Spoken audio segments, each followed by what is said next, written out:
So ಈ ಭಾಗಗಳಲ್ಲಿ ದೇವಸ್ಥಾನಗಳಿದ್ರೆ ಜಲಾವೃತ ಆಗ್ಬಿಡುತ್ತೆ, ಒಂಥರ ದಿಗ್ಬಂಧನ ಆಗಿಬಿಡುತ್ತೆ. ಸೊ ಈಗ ಹಾಗೆ ಆಗಿದೆ ಉಡುಪಿಯಲ್ಲಿ ಮಳೆಯಿಂದಾಗಿ. ಸೊ ಉಡುಪಿಯಲ್ಲಿ ಕುಂದಾಪುರದ ಕಮಲಶಿಲೆ ದೇವಾಲಯ ಜಲಾವೃತವಾಗಿರೋದು. ಕಮಲಶಿಲೆ ಬ್ರಾಹ್ಮಿ ದುರ್ಗಾ ಪರಮೇಶ್ವರಿ ದೇವಸ್ಥಾನ ಮುಳುಗಡೆಯಾಗಿದೆ. ಕುಬ್ಜಾ ನದಿ ಪ್ರವಾಹದಿಂದ ಗರ್ಭಗುಡಿಗೆ ನೀರು ನುಗ್ಗಿದೆ. ಸೊ ಇಲ್ಲೇನಾಗುತ್ತೆ, ಈ ಪ್ರತಿ ವರ್ಷವೂ ಕೂಡ ಈ ರೀತಿಯಾಗಿ ನೀರು ಬಂದಂಥ ಸಂದರ್ಭದಲ್ಲಿ ಇಲ್ಲಿ ಪೂಜೆಯನ್ನೆಲ್ಲ ಮಾಡ್ತಾರೆ, ಮಹಾಮಂಗಳಾರತಿಯನ್ನು ಮಾಡ್ತಾರೆ. ಕಾರಣ ಕುಬ್ಜಾ ನದಿಯ ನೀರು ಬಂದು ದೇವರನ್ನ ಸ್ಪರ್ಶಿಸಿದೆ ಅಂತ ಹೇಳಿ.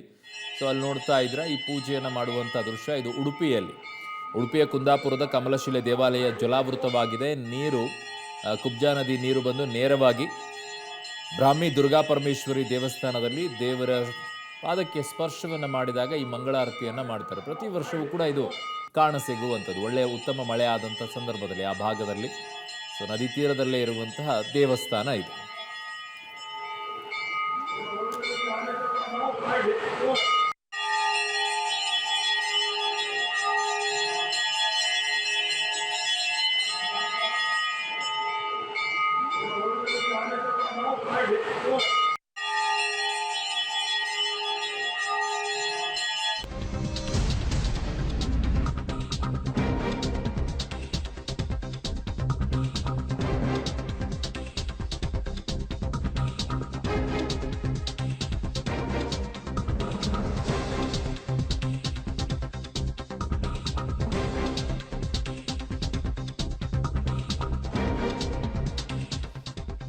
ಉಡುಪಿ ಜಿಲ್ಲೆಯಾದ್ಯಂತ ಧಾರಾಕಾರ ಮಳೆ ಆಗ್ತಾ ಇದೆ.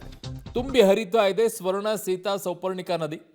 ಮಾರಣಕಟ್ಟೆ ಬ್ರಹ್ಮಲಿಂಗೇಶ್ವರ ದೇವಸ್ಥಾನವೂ ಕೂಡ ಜಲಾವೃತವಾಗಿದೆ. ಉಡುಪಿ ಜಿಲ್ಲೆಯಲ್ಲಿ ಇವತ್ತು ಆರೆಂಜ್ ಅಲರ್ಟ್ ಅನ್ನು ಘೋಷಣೆಯನ್ನ ಮಾಡಿದ್ದಾರೆ. ಬೈಂದೂರು ವಲಯ ಪ್ರಾಥಮಿಕ ಪ್ರೌಢಶಾಲೆಗಳಿಗೆ ರಜೆಯನ್ನ ಘೋಷಣೆ ಮಾಡಲಾಗಿದೆ. ಇನ್ನೇನು 5ನೇ ತಾರೀಕಿಗೆ ಆಷಾಢ ಶುರುವಾಗುತ್ತೆ, ಗಾಳಿ ಕೂಡ ಬೀಸಕ್ಕೆ ಶುರುವಾಗುತ್ತೆ. ಸೊ ಗಾಳಿ ಬೀಸಕ್ಕೆ ಶುರು ಆದ ತಕ್ಷಣ ಮೋಡಗಳೆಲ್ಲ ನಿಮಗೆ ಮತ್ತೆ ಹಿಂಗಾರನ್ನು ಕಾಯಬೇಕಾಗತ್ತೆ. ಮುಂಗಾರು ಆರ್ಭಟ ಈಗ ಕೆಲವು ಭಾಗಗಳಲ್ಲಿ ಆಗೋಗಿದೆ, ಕೆಲವು ಭಾಗಗಳಲ್ಲಿ ಆಗಿಲ್ಲ. ಕಾರಣ ಈಗ ಆಷಾಢ ಶುರು ಆಯಿತು ಅಂತಂದರೆ ಮೋಡ ಎಲ್ಲ ಗಾಳಿಗೆ ಬೇರೆ ಕಡೆಗೆ ಚದುರಕ್ಕೆ ಶುರು ಆಗುತ್ತೆ. ಹಾಗಾಗಿ ಆಷಾಢದಲ್ಲಿ ಸ್ವಲ್ಪ ಮಳೆ ಕಡಿಮೆ ಆಗುತ್ತೆ.